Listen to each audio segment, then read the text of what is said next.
नमस्ते बच्चों। पिछली कक्षा में हमने बात की थी पार्ट 3 की, जो कि है छोटी बातें बड़े काम की, जिसमें हमने जाना था कि हमें अपने बड़ों का, बुज़ुर्गों का आदर करना चाहिए, सबसे प्यार प्रेम से इज़्ज़त से बात करनी चाहिए और सबका अभिवादन करना चाहिए।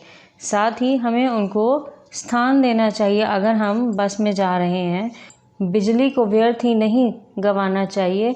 अगर पंखा चल रहा है, वहाँ कोई भी नहीं है, तो हमें उस पंखे को बंद कर देना चाहिए। और अगर नल से पानी व्यर्थ बह रहा है तो हमें नल पर भी ध्यान देना चाहिए, उसे बंद कर देना चाहिए। आइए चलिए आज बात करते हैं अभ्यास के बारे में। शुरुआत करते हैं शब्दार्थ के साथ। पहला हमारा शब्द है अपेक्षा, जिसका अर्थ होता है उम्मीद। फिर है अभिवादन। अभिवादन होता है प्रणाम या नमस्कार करना, जो कि क्या कहलाता है हमारा आचरण, जिसका अर्थ होता है व्यवहार। दुरुपयोग का अर्थ होता है गलत इस्तेमाल। निश्चय का अर्थ होता है पक्का इरादा। व्यस्त का अर्थ होता है कार्य में लगा हुआ। और संकट का अर्थ होता है मुसीबत। आइए चलिए अब करते हैं प्रश्न उत्तर। तो पहला आपका प्रश्न है, अध्यापक के कक्षा में आने पर किस प्रकार अभिवादन करते हैं। अध्यापक के कक्षा में आने पर हम उठकर खड़े हो जाते हैं, अपने हाथ जोड़कर उनका अभिवादन करते हैं। ख भाग है, तरुण ने अच्छे नागरिक का दायित्व कैसे निभाया। तरुण ने एक वृद्ध को देखकर अपनी सीट पर उन्हें बैठा दिया, वह खुद खड़ा हो गया। इस तरह तरुण ने अच्छे नागरिक का दायित्व निभाया। ग भाग है, प्रदेश में बिजली संकट पैदा होने के क्या कारण हैं। इसका पहला कारण है बिजली का दुरुपयोग और दूसरा कारण है बिजली की चोरी होना। घ भाग, पानी को व्यर्थ बहने से कैसे बचाया जा सकता है। पानी को व्यर्थ होने से बचाने के लिए जब पानी की आवश्यकता न हो तथा अपना काम करके नल को अच्छी तरह से बंद कर देना चाहिए। इससे पानी को व्यर्थ बहने से बचाया जा सकता है। अच्छे नागरिक बनने के लिए कौन सी आदतों को अपनाना चाहिए। अच्छे नागरिक बनने के लिए निम्नलिखित आदतों को अपनाना चाहिए, जैसे समय का पालन करना, अपने से बड़ों का आदर करना, सभ्य भाषा का प्रयोग करना, स्वच्छता का ध्यान रखना आदि।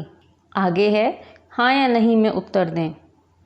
हमें बड़ों का आदर करना चाहिए, हाँ या नहीं। हाँ, हमें अपने बड़ों का आदर करना चाहिए। मोबाइल पर मित्रों से गप्पें हाँकनी चाहिए, नहीं। हाथ धोकर खाना चाहिए, हाँ। नल को खुला छोड़ देना चाहिए, बिल्कुल नहीं।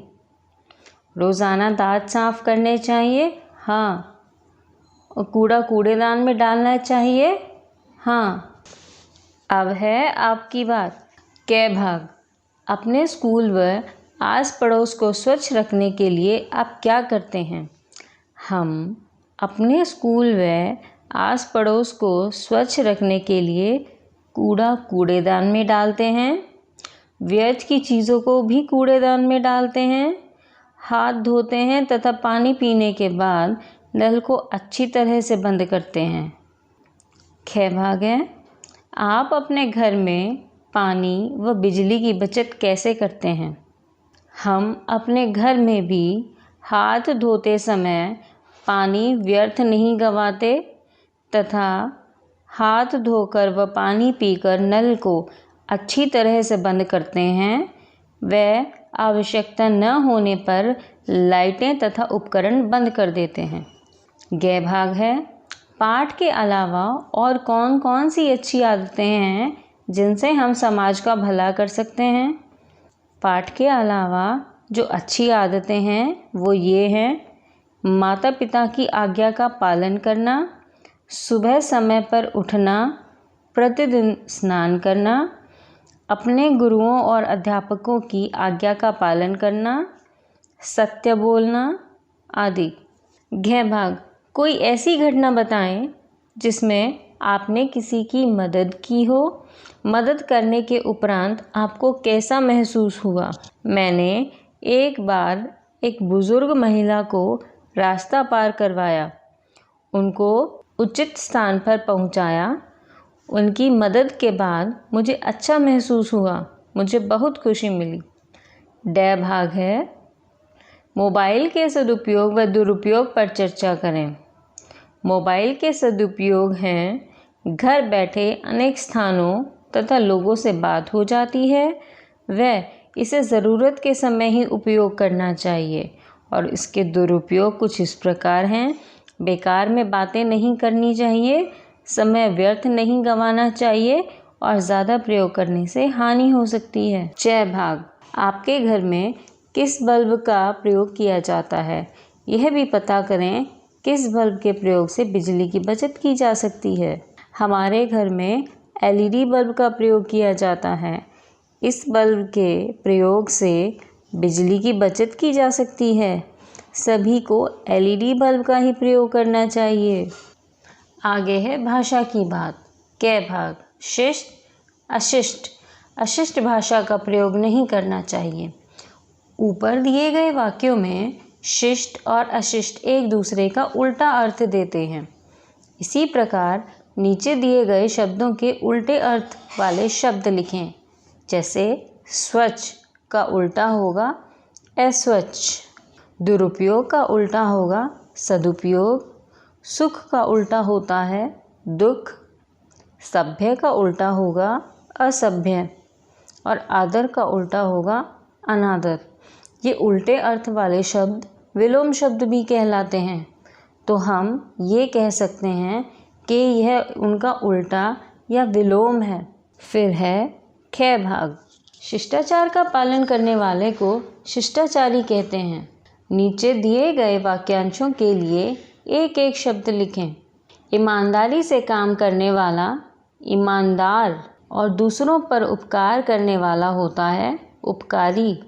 सदा सच बोलने वाला सत्यवादी कहलाता है। वह कम बोलने वाला होता है मितभाषी। बहुत अधिक बोलने वाला होता है बातूनी। वह साथ पढ़ने वाला होता है सहपाठी। साथ काम करने वाला होता है सहकर्मी। चलिए आते हैं ग भाग पे। पाठ में नागरिक शब्द का प्रयोग हुआ है जो नगर के साथ इक लगने से बना है। आप भी इक लगाकर नए शब्द बनाएं। जैसे नगर जमा इक हुआ नागरिक, वर्ष जमा इक बनेगा वार्षिक, समाज जमा इक बनेगा सामाजिक और दिन जमा इक बनेगा दैनिक। व्यवहार जमा इक बनेगा व्यवहारिक, व्यावहारिक और इतिहास जमा इक बनेगा ऐतिहासिक।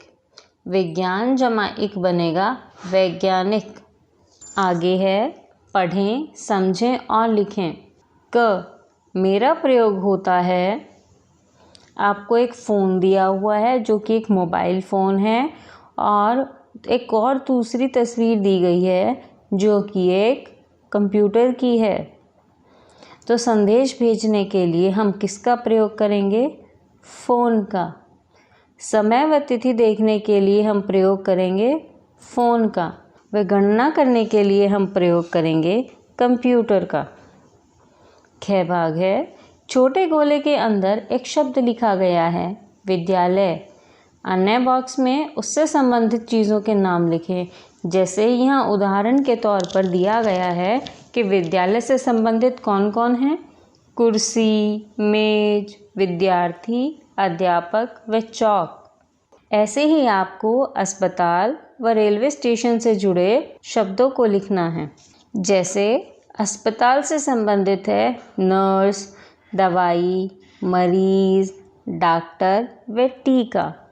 और ऐसे ही रेलवे स्टेशन से संबंधित शब्द हैं यात्री, टिकट, प्लेटफॉर्म, ट्रेन व टिकट चेकर। आज के लिए बस इतना ही। आगे भी ऐसे ही वीडियोस से अपनी पढ़ाई जारी रखने के लिए चैनल को सब्सक्राइब करें। धन्यवाद।